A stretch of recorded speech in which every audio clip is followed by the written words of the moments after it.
Hello friends, welcome back to Excel Digest. இன்றைக்கு நம்ம வீடியோவில் Xlookup ஃபார்முலா பற்றி தான் பார்க்க போகிறோம். அண்ட் ஆல்சோ vlookup-க்கும் Xlookup-க்கும் என்ன மேஜர் டிஃப்ரென்ஸ் அப்படிங்கிறதான் நம்ம பார்க்க போகிறோம். ஸோ வாங்க வீடியோக்குள்ளே போகலாம். எக்ஸலோட லேட்டஸ்டான ஃபங்க்ஷன் தான் Xlookup ஃபார்முலா. ஸோ இது இன்ட்ரடியூஸ் பண்ணியே ஒரு 2 years கிட்ட தான் இருக்கும். 2019 தான் இது இன்ட்ரடியூஸ் பண்ணியிருக்காங்க. அண்ட் இந்த ஃபங்க்ஷன் நம்மளோட vlookup, Xlookup and index and match இது எல்லாத்தையும் விட பவர்ஃபுல் அண்ட் இது எல்லாமே ரீப்ளேஸ் பண்ணக்கூடிய ஒரு ஃபங்க்ஷன் தான் Xlookup. ஸோ இந்த ஃபங்க்ஷன் பார்க்குறதுக்கு முன்னாடி இது எதில் அவைலபிளாக இருக்குதுன்னு நான் சொல்லிடுறேன். இது Office 365 தான் இருக்குது. ஹலோ வெயிட், Office 365ன்னு கேட்ட உடனே வீடியோ ஸ்கிப் பண்ணாதீங்க, வீடியோ க்ளோஸ் பண்ணாதீங்க. இது உங்கள்கிட்ட அவைலபிளாக இல்லாட்டியும் பரவாயில்லை, நீங்கள் தெரிஞ்சு வச்சுக்கோங்க. ஏன்னா அது ஒரு ரொம்ப சிம்பிளான ஃபார்முலா, ஒரு 3 to 4 minutes தான் ஆகும். அண்ட் இதை தெரிஞ்சுக்கிற மூலமாக உங்களுக்கு நெக்ஸ்ட்டு கம்பெனியில் இன்டர்வியூக்கு இல்லை எதுலையாவது கண்டிப்பாக யூஸ் ஆகும். அண்ட் இன்டர்வியூஸில் லேட்டஸ்ட் கான்செப்ட் காட்டி கண்டிப்பாக கேட்பாங்க. ஸோ ஜஸ்ட் நீங்கள் ஒரு டைம் பார்த்தீங்கனாலே உங்களுக்கு புரிஞ்சிடும். ஸோ இன்றைக்கி நம்ம வீடியோவில் பேசிக்கான Xlookup-ஓட ஸ்ட்ரக்சர் எப்படி இருக்குதுன்னு நம்ம பார்க்க போகிறோம். ஸோ அந்த ஃபார்முலா எக்ஸ்பிளைன் பண்ணதுக்கப்புறம் vlookup-க்கும் Xlookup-க்கும் இருக்கிற டிஃப்ரென்ஸ் நம்ம பார்க்கலாம். ஸோ ஃபஸ்ட்டு இப்போது நம்மக்கிட்ட இந்த மாதிரி ஒரு டேட்டா இருக்குது. இங்கே sum quantity, items and sales பண்ண நேம்ஸ் எல்லாமே இருக்குது. அதே மாதிரி இங்கே பார்த்திங்கன்னா வேறு ஷீட்டில் நம்மக்கிட்ட நேம் இருக்குது. ஸோ இப்போ இந்த நேம் பக்கத்தில் இந்த பர்சன்ஸ்லாம் என்ன சேல் பண்ணியிருக்காங்க அப்படின்னு நான் எடுத்து போடணும் அப்படின்னா நம்மளுக்கெல்லாம் டக்குன்னு மைண்டுக்கு வர்றது என்னமோ vlookup தான். ஸோ vlookup-ல் என்ன ஒரு டிஸ்அட்வான்டேஜ் இருக்குது அப்படின்னா இது ரைட் ஹேண்ட் சைடில் இந்த டேட்டாஸ்லாம் இருந்துச்சுன்னா மட்டும்தான் நம்மளால் இது மேப் பண்ண முடியும். ஸோ இப்போது இந்த கிரண் பக்கத்துலேயே பாட் அப்படிங்கிறது இருந்தால் மட்டும்தான் நம்மளால் இந்த டேட்டாவை மேப் பண்ண முடியும். இப்போ இந்த மாதிரி கிரணுக்கு முன்னாடி அதாவது லெஃப்ட் சைடு இருந்துச்சு அப்படின்னா நம்மளால் vlookup யூஸ் பண்ண முடியாது. ஸோ நம்ம என்ன பண்ணுவோம், இந்த காலம் ரீஅரேஞ்ச் பண்ணுவோம். ஆனால் நம்ம Xlookup-ல் அந்த மாதிரி ஒரு ப்ராப்ளம் கிடையாது. ஸோ இப்போ Xlookup ஃபார்முலா பார்த்துடலாம். So equal to XL type பண்ணிங்கனாலே உங்களுக்கு இந்த மாதிரி Xlookupன்னு வரும். நீங்கள் ஜஸ்ட்டு டேப் ஹிட் பண்ணிங்கன்னா அந்த ஃபார்முலா ஆட்டோ கம்ப்ளீட் ஆகி உங்களுக்கு இப்படி ஓப்பன் ப்ராக்கெட்ஸ் வந்திருக்கும். ஸோ கீழே ஆர்கியூமெண்ட்ஸ் பார்த்தீங்க அப்படின்னா லுக்கப் வேல்யூ தான் ஃபஸ்ட் இருக்குது. ஸோ லுக்கப் வேல்யூ என்ன அப்படிங்கிறது நம்ம எதை தேட போகிறோமோ அதுதான் நம்மளோட லுக்கப் வேல்யூ. ஸோ நம்ம என்ன தேட போகிறோம், இந்த ஹனி அப்படிங்கிறவருக்கு தான் அவர் சேல் பண்ண ஐட்டம் நம்ம தேட போகிறோம். ஸோ ஹனி அப்படிங்கிறது லுக்கப் வேல்யூவில் கொடுத்துக்கோங்க. எகெயின் கம்மா கொடுத்ததுக்கப்புறம் lookup array. So lookup array அப்படிங்கிறது என்னென்னா நம்ம தேட போகிற டேபிளில் இந்த ஹனிங்கிற நேம் எங்கே இருக்கோ அந்த காலம் நம்ம செலக்ட் பண்ணணும். ஸோ இப்போது நம்ம இந்த டேபிளில் நம்ம பேரெல்லாம் இந்த காலமில் தான் இருக்குது. ஸோ இந்த காலம் ஃபுல்லாக இப்படி செலக்ட் பண்ணிக்கோங்க.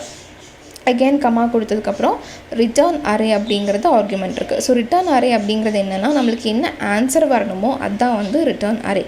ஸோ நம்மளுக்கு அவங்க சேல் பண்ண ஐட்டம்ஸ் தான் ஆன்சராக வரணும். ஸோ அந்த காலம் ஃபுல்லாக இப்படி செலக்ட் பண்ணிக்கோங்க. இதோடு நம்ம ஃபார்முலா முடிஞ்சிருச்சு. ஜஸ்ட்டு க்ளோஸ் ப்ராக்கெட்ஸ் கொடுத்திங்கன்னா போதும். இப்போ பார்த்திங்கன்னா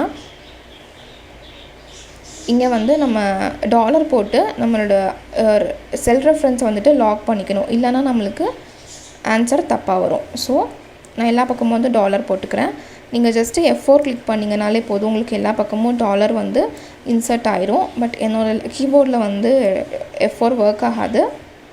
ஸோ அதனால் இந்த மாதிரி நான் மேனுவலாக கொடுத்துட்ருக்குறேன். இங்கே F4 கிளிக் பண்ணிங்கன்னா உங்களுக்கு 1 செகண்டில் வேலை முடிஞ்சிடும். So that's all. இப்போ நீங்கள் ட்ராக் பண்ணிங்கன்னா நம்மளுக்கு ரிசல்ட்டு மேட்ச் ஆயிரும். ஸோ இது கரெக்டாக அப்படின்னு நம்ம சும்மா செக் பண்ணிக்கலாம். இப்போ ரிச்சி இங்கே சாண்டுன்னு இருக்குது.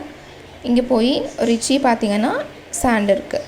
அதே மாதிரி நெக்ஸ்ட்டு ஹனி பாட்டு. ஸோ இங்கே பார்த்திங்கன்னா எகெயின் ஹனி பாட் சேல் பண்ணியிருக்காரு.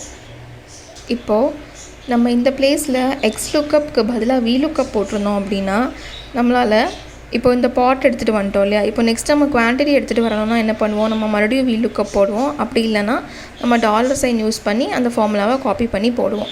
ஆனால் Xlookup நீங்கள் யூஸ் பண்ணிங்கன்னா ஒரே ஃபார்முலா போட்டு உங்களால் 2 காலம் எடுத்து போட முடியும். ஸோ அது எப்படின்னு இப்போ நான் சொல்கிறேன் பாருங்கள். அகெயின் ஈக்குவல் டு Xlookupன்னு போட்டுக்கோங்க. போட்டுட்டு உங்களோட லுக்கப் வேல்யூ கமா நம்மளோட லுக்கப் அரேங்கிறது என்னது, இது கமா ரிட்டர்ன் அரேயில் இப்போ வந்து எனக்கு அவங்க சேல் பண்ண ஐட்டமும் வேணும், ப்ளஸ் அவங்க சேல் பண்ண குவான்டிட்டியும் வேணும். ஸோ நம்ம இப்போ என்ன பண்ணுறோம், இது ரெண்டையும் வந்து இப்படியே செலக்ட் பண்ணிக்கிறோம். ரெண்டையும் செலக்ட் பண்ணிவிட்டு இப்போ வந்து இதோட ஃபார்முலா முடிஞ்சுன்னு நான் சொன்னேன்ல. ஸோ இப்போ பக்கத்து ஆர்குமெண்ட்ஸ் பார்த்தீங்க அப்படின்னா எல்லாமே ஸ்கொயர் ப்ராக்கெட்ஸில் இருக்குது. ஸோ ஸ்கொயர் ப்ராக்கெட்ஸ் இருந்துச்சு அப்படின்னா அது வந்து ஆப்ஷனல் தான், நம்ம மேண்டட்ரியாக கொடுக்கணுங்கிற அவசியம் கிடையாது. ஸோ இப்போது இஃப் நாட் ஃபவுண்ட் அப்படின்னு ஒன்று இருக்குல்ல, அங்கே வந்து இந்த நம்ம சர்ச் பண்ணுற வேல்யூ வந்து இந்த டேபிளில் இல்லாட்டி அது வந்து நாட் அப்ளிகபிள்னு வரும். உங்களுக்கு நாட் அப்ளிகபிள் வர வேணாம் அப்படின்னா நீங்கள் அந்த பிளேஸில் 0 கொடுத்துக்கலாம். ஸோ ஜஸ்ட் இப்படி கமா கொடுத்து 0 கொடுத்துட்டீங்க அப்படின்னா உங்களுக்கு நாட் அப்ளிகபிள் பதிலாக 0 வந்திருக்கும். ஸோ இப்போ நம்ம பார்க்கலாம் நம்ம ஃபார்முலா எப்படி வந்திருக்குன்னு. அண்ட் பிஃபோர் தட் இந்த டாலர் போடுறதுக்கு மறந்துடாதீங்க, இல்லைனா ரிசல்ட் வந்து ஃபுல்லாக தப்பாக வரும்.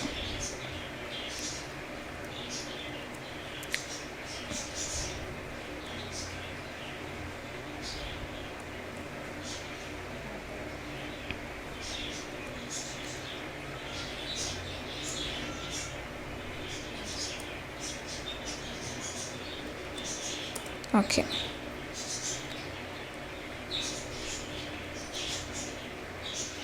ஸோ இது ஃபுல்லாக இப்படி செலக்ட் பண்ணி ட்ராக் பண்ணிட்டோம்னா நம்மளுக்கு ரிசல்ட் வந்துடுச்சு. ஸோ இங்கே பார்த்தீங்கன்னா லாஸ்ட்டாக 0 வந்திருக்கு. எதுக்கு அப்படின்னா இங்கே வந்து எம்டியாக இருக்கங்காட்டி 0 வந்திருக்கு. ஆர் சம் அதர் நேம் கொடுத்தாலும் நம்மளுக்கு 0 தான் இருக்கும். நம்ம இந்த ஃபால்ஸ் மேட்ச்சில் 0 கொடுக்காமல் விட்டுருந்தோம் அப்படின்னா நம்மளுக்கு இங்கே நாட் அப்ளிகபிள் வந்திருக்கும். ஸோ இதுதான் அந்த 0 கொடுக்காமல் இருக்கிற டிஃப்ரென்ஸ். ஸோ நம்ம ஜஸ்ட்டு ரேண்டமாக செக் பண்ணிடலாம். மைக்கேல் வந்து 25 கிளே கரெக்டாக இருக்கா அப்படின்னு. ஸோ மைக்கேல் 25 கிளே வந்து கரெக்டாக இருக்குது.